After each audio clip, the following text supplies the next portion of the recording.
Why myths? Why should we care about myths? What do they have to do with my life? Well, my first answer would be, well, go on, live your life. It's a good life. You don't need this. I don't believe in being interested in subjects because they're said to be important and interesting. I believe in being caught by it somehow or other. But you may find that with a proper introduction, this subject will catch you.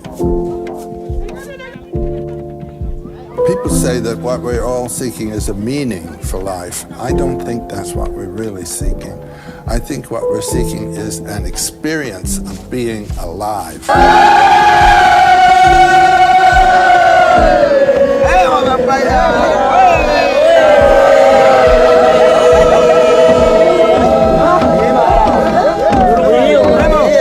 Good evening, ladies and gentlemen. It's 6:43 here at Cape Catastrophe. The engineering crews are once again preparing for an evening launch. Like many of you, I grew up in a very small town, and I didn't really have a lot of access to the outside world, just a lot of dreams. I was obsessed with exploration. This is before the internet, before Google.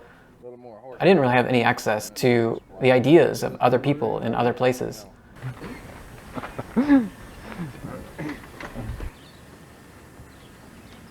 Ignition. Little did I know that my mind was about to get blown.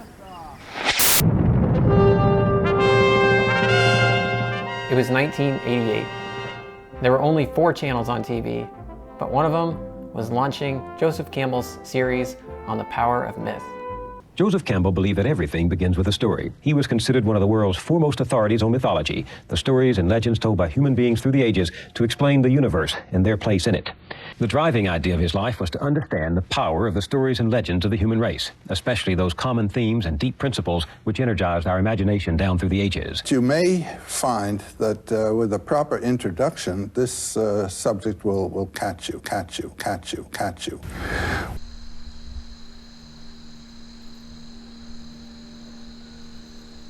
So these stories of mythology are simply trying to express a truth that can't be grasped any other way. It's the edge, the interface between what can be known and what is never to be discovered because it is a mystery transcendent of all human research. The source of life. What is it? No one knows. I'm not paying attention.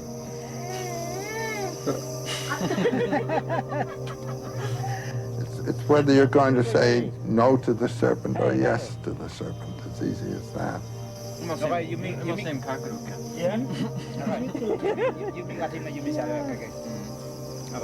No to the adventure? Yeah, the adventure of being alive, of living. So just before he died, Joseph Campbell was working on this massive collection of books that would become an anthology of every myth everywhere, every religious tradition everywhere. And as you can see, it starts long before the religious traditions that we normally think of, like Buddhism and Christianity and Hinduism and so on.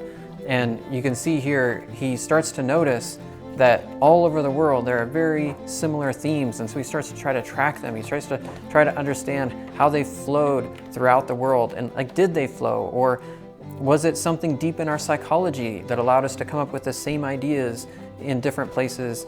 Like, look at this one. This is just absolutely insane. Here you have Buddha, 7th century or 6th century China, and this is the Mayan maize god in 7th to 8th century Honduras, like in the Americas. So how do you get 2 things that look virtually the same? Oh, the swastika. You see the swastika everywhere, and of course before Hitler took it, it was a sacred symbol, and as you can see, this is from the Americas, these are from Iraq. You just see this basic symbol everywhere. You see it in Buddhism. This is a standard motif in Buddhism. And there's more. One of the most common motifs you see is the idea of a goddess giving birth to the very essence of the world. So here among the Aztec, here's a goddess lying here, some sort of serpent around it here, and out of the belly comes maize, which is the essence of life. And over here you see in the Catholic tradition, you see Mary lying here, and the tree of life bursting out of Mary with Jesus on it. Look at the similarity in these images, and again, there was no contact at the time, so we don't know why these motifs would look so similar. And in particular, this one is very interesting to me because it talks about a goddess giving birth, and you see the serpent here. So what is it? What's the relationship between goddesses and serpents? You see that all over the world. And so that is what ultimately took me on my first trip to New Guinea. And I just got there, you might say, a little bit too late. This is the house of the mother goddess here, and you can see it had already fallen in 1998. So this is me, age 23, setting off on this great adventure. I met Lazarus. This is my soulmate, you might say. We became very, very best friends. And this is us playing a game that we invented. I brought this Aerobee ring. It was something I could fit in my backpack, and it just became like this great way to meet people. All I had to do was bring this Aerobee, and you could just like throw that thing and it would go so far and be so amazing. And so I just took it everywhere and made friends with it. Maybe there's something symbolic there about it, you know, being a circle and kind of connecting people together. Here you can see another one. I mean, we just found kids everywhere wanting to play with it, and that just brought me into great connections with people. And I joined soccer teams and just had the most spectacular summer that year. And here's my favorite picture of Lazarus and I together. After that, I decided to build a life there. I found the perfect spot and I built a house. Went back every summer for the next few years until 2002 when my wife came and we started a garden together, and we just started becoming part of the life there. Welcome, Karen.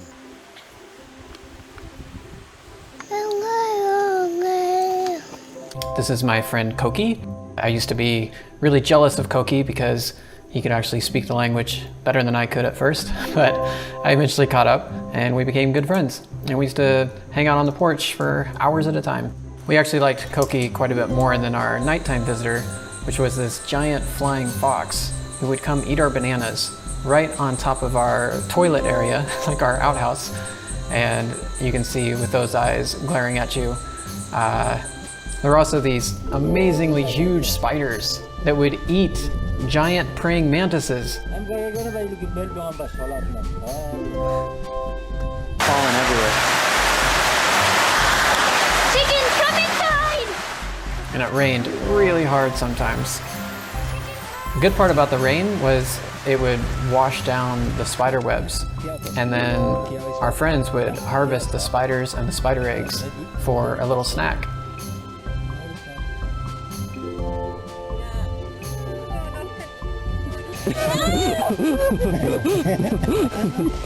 It doesn't take long to understand that storms and darkness, while dangerous, were also full of potential. Like a snake, which can be a great danger, but can also be a great boon, especially just after it's eaten. While it sits around digesting, you can capture it and cut it open and eat whatever it just ate, like as an appetizer. Or a cassowary, which can tear you apart, but makes for a tasty meal if you win the standoff. Their entire world revolves around this core duality between the clear and the hidden, order and chaos. The village is just a little oasis of known order in a vast sea of unknown chaos. The village is where they come together and make their stand. Village order is said to have been established by Afek, a mother goddess of sorts, who is said to have walked through here and given birth to the people, as well as the foods they would eat. She taught them the proper way to live and established a men's house where her secrets were kept and passed on to initiates. The chaos of the mountain forest is the domain of Magalim, a giant serpent or dragon. He hides and protects the wealth and bounty of these mountains, the wild game, the birds of paradise, as well as the rich minerals of gold and copper deep beneath the surface. The unknown is dangerous, but also seductive. It's the promise of a better life, if you have the courage to face it. Magalim is not the only spirit though. The whole landscape is alive with spirits, and they don't always play nice. This boy was playing in a wild grove in the valley. Soon after that, he started shaking and hasn't been able to stop. Ameneng, this elder, has a strong relationship with the spirit and has come to make him an offering, a small sacrifice of pork in exchange for letting the boy go.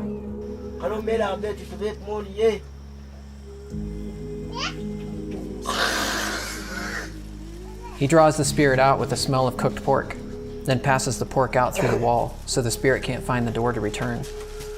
With the spirit following the scent, he returns to the grove and makes a larger offering, telling the spirit to please let the boy go and return to his home here in the grove. Talk of spirits and witchcraft are common, yet life can often seem ordinary and familiar. We hang out and play basketball, and for the past 20 years, many have turned their back on Afek and turned their attention to God.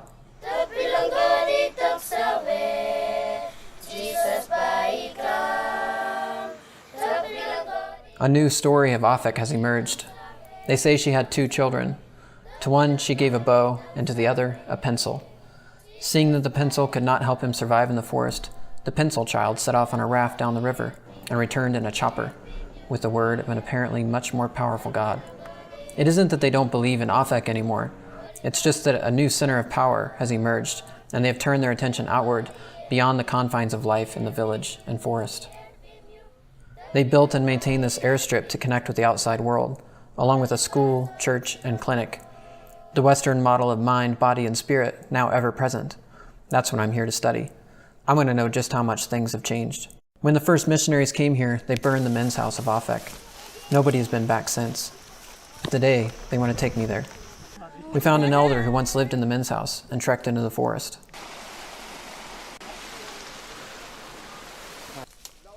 To me, we were deep in the heart of Mogolene by now, way off in the chaos and disorder. But his memory was spot on of exactly where things used to be. He marks off what he thinks are the edges of the village, and is able to find the exact spot where the men's house once stood.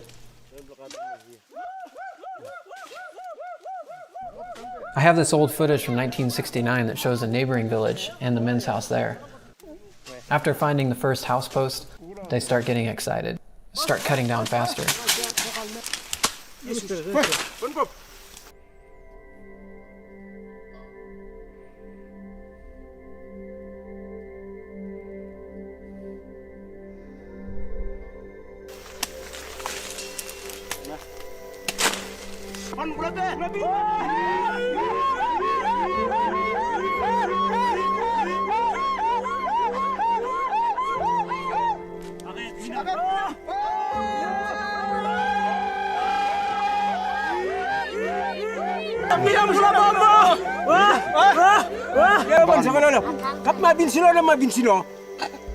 This is the root of me and you, he says. The old woman, she came from Tel Aviv. She came here. She gave birth to me and you. She gave birth to all of us. This is the root of all of us. Soon after that, they uncovered Mogolene. Okay, disla na dislam. Disla big plus sinek. So isn't this amazing? We're here in the middle of a forest in New Guinea, encountering a goddess and a dragon, just like those we find all over the world. How can this be?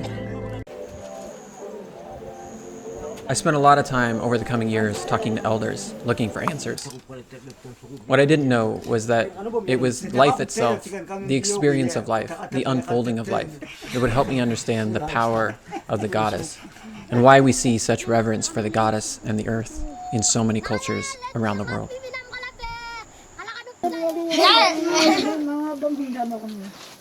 Dito ka. Anti-seran katim belly button blomi. You must stop. Me pass him hollow blom ni golong am. Now big of a big flaman finish.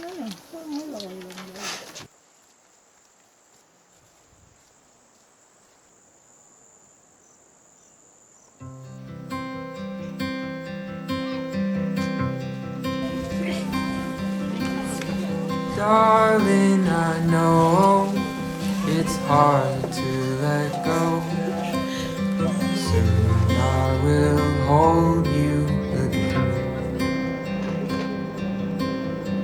Longer days when I'm away, but we'll both pretend to be bold. Darling, I've never been bold.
Oh, Sarah, it's like stepping back in time, huh?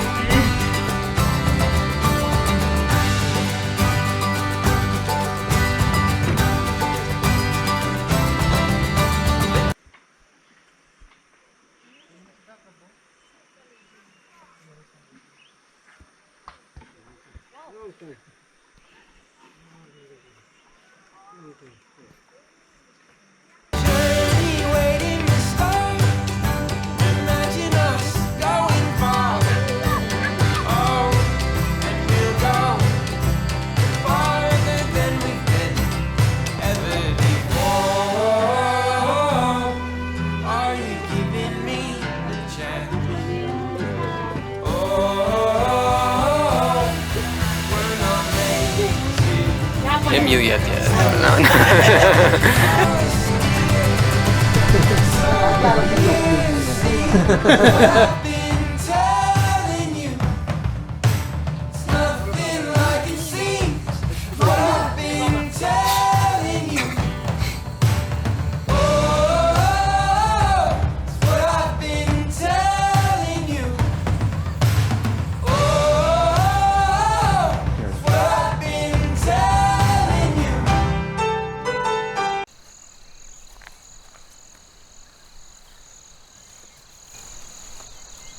I came here 20 years ago, and it's my first time back in 13 years.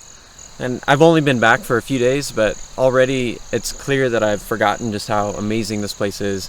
My kids are having a great time. They feel like everything they do is an adventure. Everything's so beautiful. It's just so elemental here. It's basically just earth, wind, water, and fire everywhere, and it just feels so amazing. And I think that makes it kind of interesting because, you know, I'm here to study religion, and you know, the religious things that inspire me, I think, are somewhat unneeded here. You know, like, I guess the type of religion that I feel like I need is religion to calm my mind and feel at peace. And when you're surrounded by nature like this, that just doesn't seem like a very important problem. People are just really, really connected to each other. They're really, really connected to nature. And being connected to each other and being connected to nature means that a lot of those problems that can be solved through something like mindfulness or even like meditative prayer just aren't really problems here. So what you're going to see as we look at the religious landscape here is definitely a different take on religion, and maybe one that won't really connect with you, but I think if you understood just what it feels like to be here, I mean, in a way, like, this gives you, just being here, like, gives someone like me almost everything that I need. I mean, I almost feel like no need for religion. I don't feel a need for meditation every morning. I don't feel a need for contemplative prayer. The types of things that sort of heal my soul seem unnecessary here. I just feel so good the whole time I'm here. And my wife feels the same way. In fact, she was just telling me that her hands are so warm here. Normally, if you're stressed, your hands will get cold. And here, you can actually touch her hands. They're so warm. And it's because she's just so relaxed. And that's just what it feels like to be here. And I mean, you can tell why. It's amazing. And I'll show you around a little bit. And I think you'll get a sense of just how peaceful and wonderful this place is. The early societies, as Joseph Campbell points out in his Historical Atlas of World Mythology, the whole earth was a sacred place.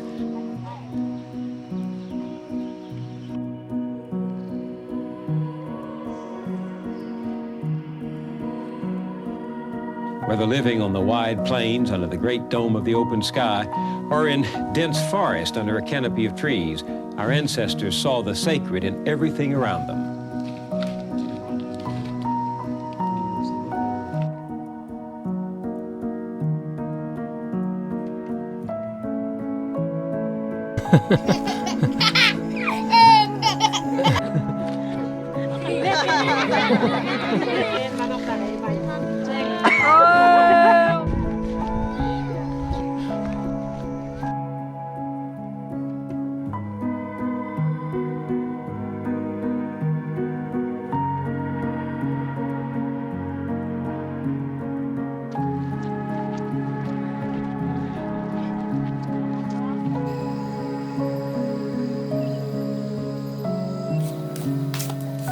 Hey!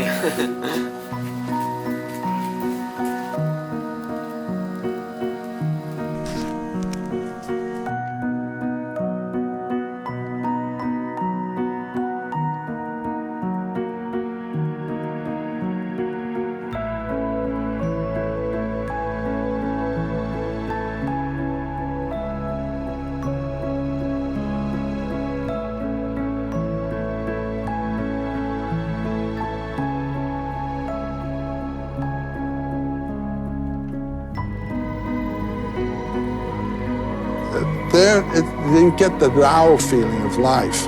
These people had it for the whole world that they were living in.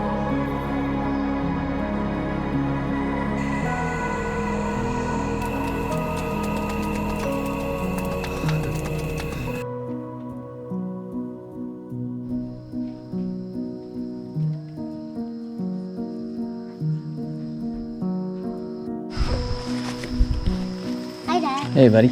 It's nice to have a little extra time, right? Build houses. Mm-hmm. Make fires. Somehow the circle suggests immediately an completed totality, whether in time or in space. Nice. George, do you love New Guinea? Yeah. Yeah, me too. I think you'd like to stay longer.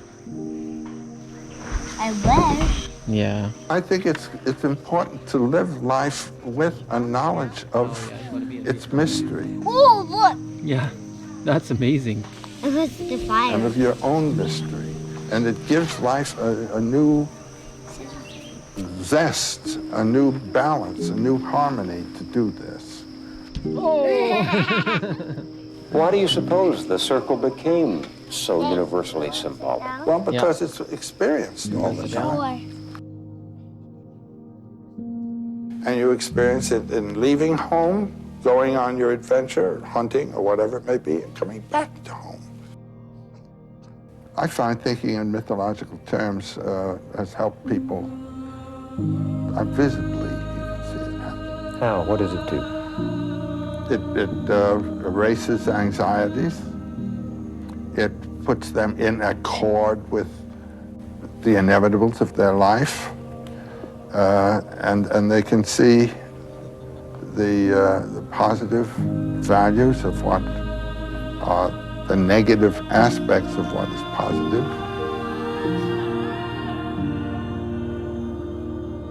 Myths are clues to the spiritual potentialities of the human life.